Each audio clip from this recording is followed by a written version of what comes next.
Je suis Dr Tenba Souga, je suis au niveau de l'hôpital de district de la commune 4 au service d'ophtalmologie.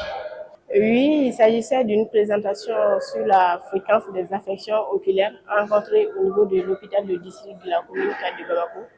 Voilà, c'était beaucoup plus basé sur le côté diagnostique, mais en même temps, on a le côté socio-démographique de notre population d'études qui était d'autres que les patients reçus au niveau de l'hôpital de district de la commune 4.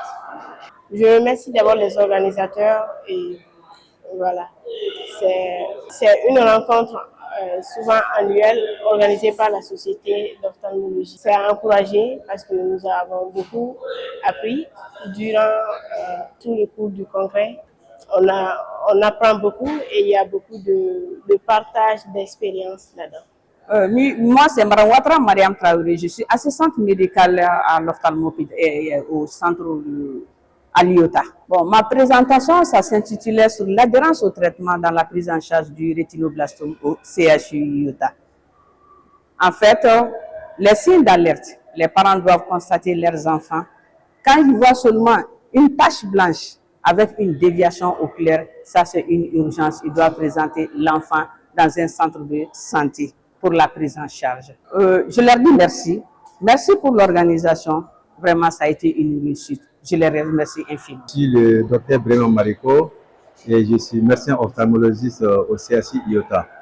Donc, je vous remercie pour l'opportunité que vous nous offrez au niveau de la télé Lumière TV. Il n'y a pas de problème, merci messieurs. Je remercie tous les auditeurs et les téléspectateurs de la Lumière TV. Et j'ai présenté un thème sur la satisfaction des usagers du service d'ophtalmopédiatrie à l'IOTA. Donc cette étude avait pour objectif, c'est-à-dire d'évaluer quel est le degré de satisfaction des parents d'enfants ou des tuteurs qui viennent nous confier leurs enfants. Donc, on a pu interroger par rapport à ce sujet 200 accompagnants tuteurs. Et sur les 200 accompagnants tuteurs, il y avait un niveau de satisfaction autour de 86,5 et 13,5% n'étaient pas satisfaits et pour différentes raisons. Les organisateurs de ce congrès, moi-même j'y fais partie, je pense que c'est une opportunité annuellement qu'on offre à nos collaborateurs dans notre spécialité et qui viennent présenter les résultats des recherches qu'ils font. Et c'est une opportunité pour tous les jeunes qui sont avec nous d'apprendre sur les sujets qui sont présentés. Et c'est une très bonne opportunité. Nous demandons à tous les partenaires, notamment le ministère de la Santé, notamment l'IOTA, notamment nos partenaires techniques et financiers de nous accompagner pour qu'on puisse organiser ça annuellement. C'est très pédagogique pour les jeunes apprenants. Et nous remercions aussi l'accompagnement de la Télé Lumière, qu'Allah fasse de telle sorte que chaque année, vous puissiez nous accompagner au cours de cet événement. Moi, c'est Dr Sylvie Fatoumata Tata, médecin ophtalmologiste exerçant au CHU IOTA et trésorière de la Société malienne d'ophtalmologie. Alors, ma présentation, c'était sur la sensibilisation et la connaissance de la population malienne sur le glaucome, qui est une pathologie grave et persistante, mais malheureusement qui est très méconnue par la population malienne de façon générale et la population, je dirais, mondiale de façon générale. Le 7e congrès de la Société malienne d'ophtalmologie a été un succès parce que c'est la première fois que le congrès a pu être tenu en 3 jours. Donc c'est déjà une prouesse pour l'organisation de ce congrès, dont j'en fais partie. Et la mobilisation a été vraiment à la hauteur. Nous remercions Madame le ministre de la Santé. Nous remercions également le président de la transition pour toutes ses œuvres à l'endroit de la santé. Vraiment, nous remercions nos partenaires. Sans eux, le congrès n'allait pas voir jour, c'est-à-dire nos partenaires pharmaceutiques et beaucoup d'autres, en passant par la direction du CHU IOTA. C'est grâce à eux que ce congrès a pu voir jour et nous les remercions infiniment. Moi, je suis Aminata Abdul Traoré, je suis thésard au CHU IOTA. Alors, durant ces 3 jours-là, j'ai vraiment appris beaucoup de choses sur l'ophtalmo, surtout sur les cataractes difficiles, le glaucome et les amétropies et consorts. Alors, ça a été vraiment un congrès enrichissant parce que futur ophtalmologiste que je suis, j'avais vraiment beaucoup de lacunes par rapport à certaines choses.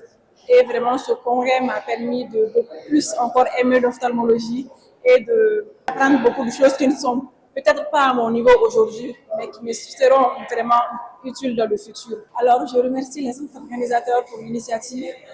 Et c'était vraiment très bien organisé. L'organisation était impeccable.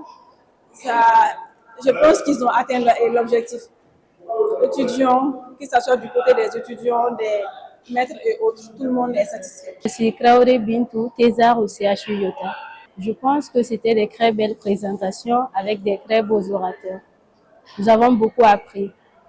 Oui, je tiens à les féliciter et à les encourager. Ce fut un très beau travail de continuer dans cette lancée. Professeur Sila Fatoumata, présidente de la Société malienne d'ophtalmologie. Pour ramasser, on va dire que les objectifs ont été atteints. L'objectif du bureau, c'était de réunir l'ensemble des ophtalmologistes autour de thèmes ou d'activités qui les concernent sur le plan professionnel.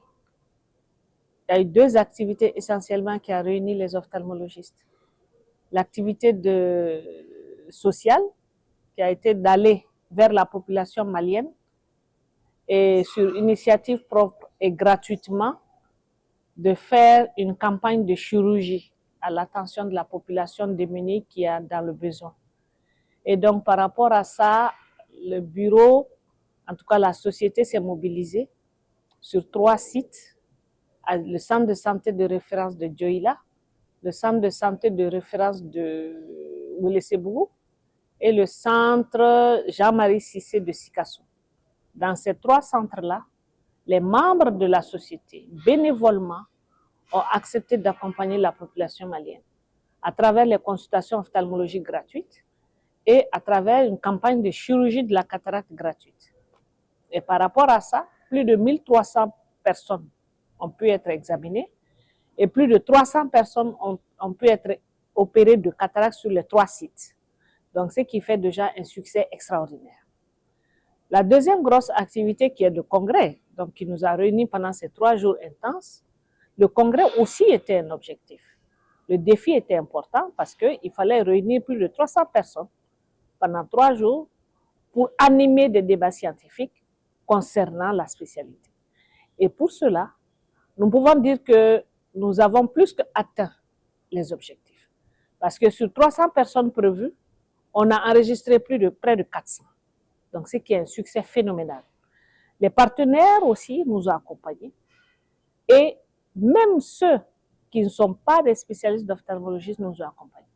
Les congressistes sont venus du Mali et de 8 autres pays différents. Des conférenciers de très haut niveau. Et au passage, je les remercie très sincèrement pour avoir accepté de venir animer et rehausser surtout les débats scientifiques concernant les thèmes du congrès. Donc, un succès. Un succès pendant les 3 jours. Nous avons eu l'accompagnement de nos autorités. Vous avez vu la venue du ministre qui a été très appréciée et nous remercions Madame le ministre pour cet accompagnement et cette fidélité à la communauté ophtalmologique du Mali. Nous remercions tout le département.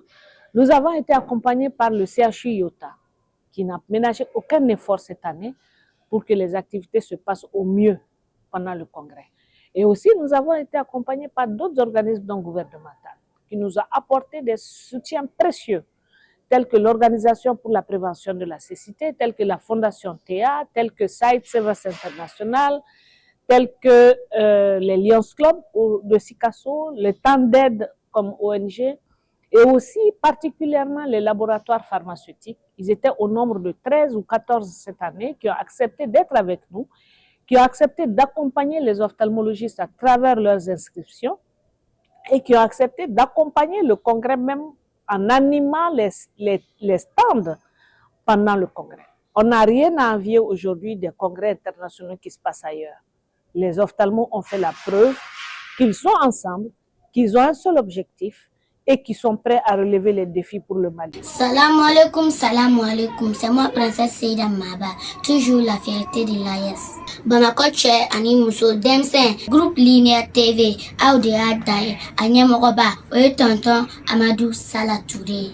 Mali de New York, Angabe Telema, Angambolo di Nyogoma, Kanfaso Mali Bonorola, Koraya Akili, Koraya Manaka Jawili, Koraya Manaka Jawili, Demiseni Akili Mani Bolaji, Antigi Banfami no Kani, Olukera Faso Chibaraye, Oba Usira, An Demison Tigi Bichen, Committee Care, Committee for, Committee Etienne Kono, An Bigo Bedani Yebi, Anga Mali Ben Kono. Europe Malion, Lumière TV Maukungambora Tuguni. Et Allah, Nigo information yere Igo Lumière TV, Nigo Fargolo Nyanaje, Okulafoni Igo Lumière TV, Nigo Koduma, Jamala Kunganko, Koba Duingola, Nigo